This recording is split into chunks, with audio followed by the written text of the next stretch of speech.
Hey, Total Meltdown 2 here again, and this one's actually going to be really fun.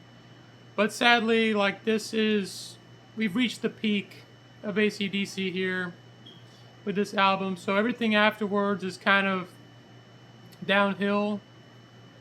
But and that's not to say that there's some great stuff after this, but I mean, we've really reached the pinnacle of AC/DC.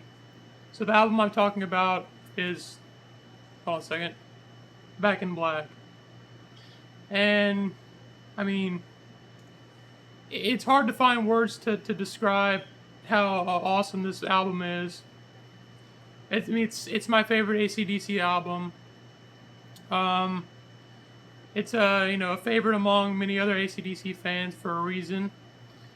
And so let's get straight into the track list because number one, the opening track is without a doubt not just one of my favorite songs of all time, but possibly my favorite AC/DC song, and one of the best opening tracks of any album ever, Hell's Bells. And this is a song that was done, a few years before "For Whom the Bell Tolls" by Metallica, but has the same kind of intro where there's a church bell tolling and this ominous riff comes in, and this like kind of hypnotic, eerie guitar riff, and then Brian Johnson's vocals kick in, and you're like, this is something, this is something special.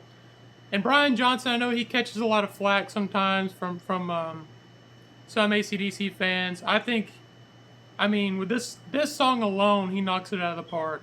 His vocal and performance is incredible on this song alone. Forget about the whole album. His performance on Hell's Bells is incredible.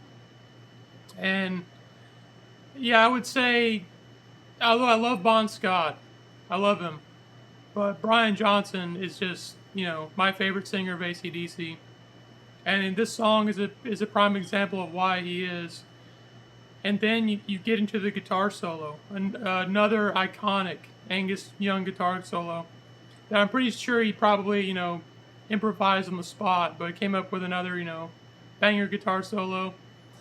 And like just the way everything about this song is perfect. There's not a single thing about the song I changed. The lyrics are perfect.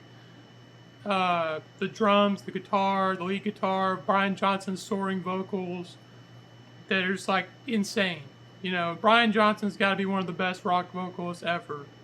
I would put him up there with the best in his prime. I put him up there with the best. And Brian Johnson, he still sounds good.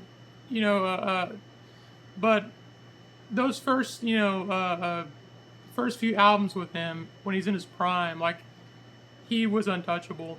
So yeah, Hell's Bells, a 10 out of 10 song, amazing, and that's just the opening track.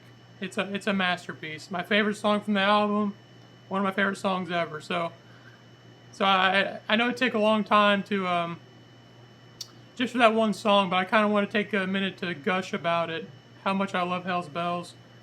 And then you get this track 2, Shoot to Kill. I mean, another absolute AC/DC classic. And another great vocal performance by Brian Johnson. I mean, you probably heard this song on, from the Iron Man movies and stuff, and countless other things. Just like a lot of these songs, you've heard them on the radio, you've heard them in video games, you've heard them everywhere, because this is just such a legendary album, But Shoot to Thrill, it's a classic, legendary AC/DC song. I love that little breakdown in the middle when the guitar gets a little quieter, and it kind of builds up back into the song. Just the way these songs are structured, how they do so many variations of the same riff but still keep it fresh. It's not an easy thing to do, and AC/DC can pull it off. So the first two songs are already masterpieces. And that's just the first two tracks. Then you get to track 3, What Do You Do for Money, Honey? Another phenomenal AC/DC track. I mean, this song it's just like head banging, for AC/DC. But yeah, I would say it's a classic. Probably not as good as the other two, but I mean, those two are like, those two songs are like 11 out of 10. So track 4 is Giving the Dog a Bone. This is a good one. It's got a great riff. Not quite as good as the last three, but like still a really good song. Track 5, Let Me Put My Love Into You. This one kind of has a darker, more menacing, I guess not menacing, but a little bit of a darker riff to it. The song is kind of dark.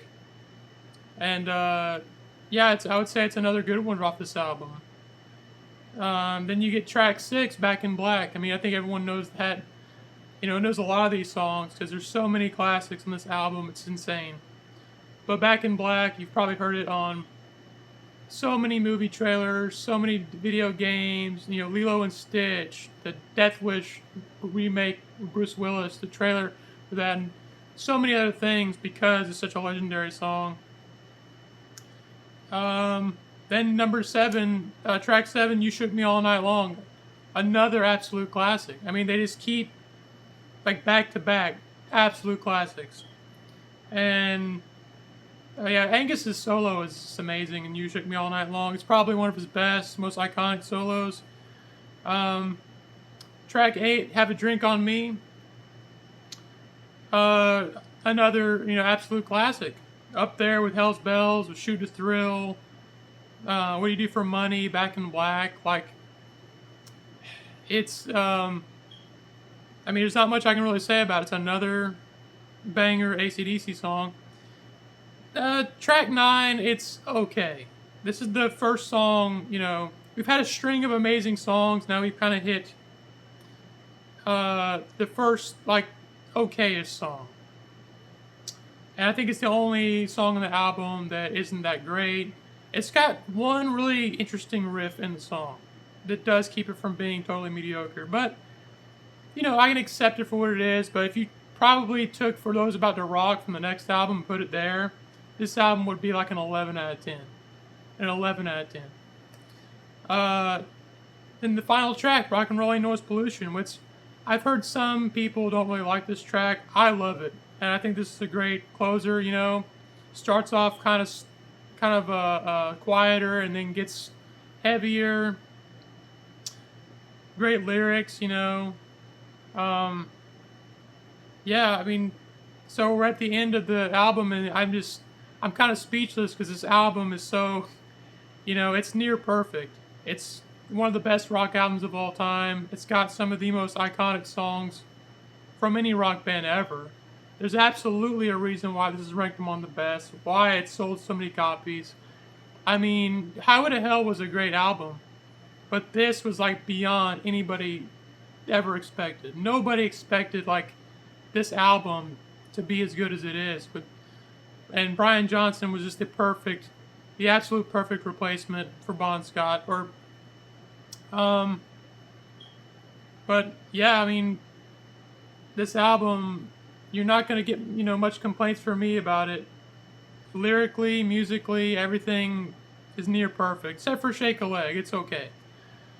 But yeah, so now that we're done with Back in Black, I guess we can move on to For Those About to Rock. And it would help my channel if you like it or subscribe it or comment. And yeah, I'll see you in the next review. All right.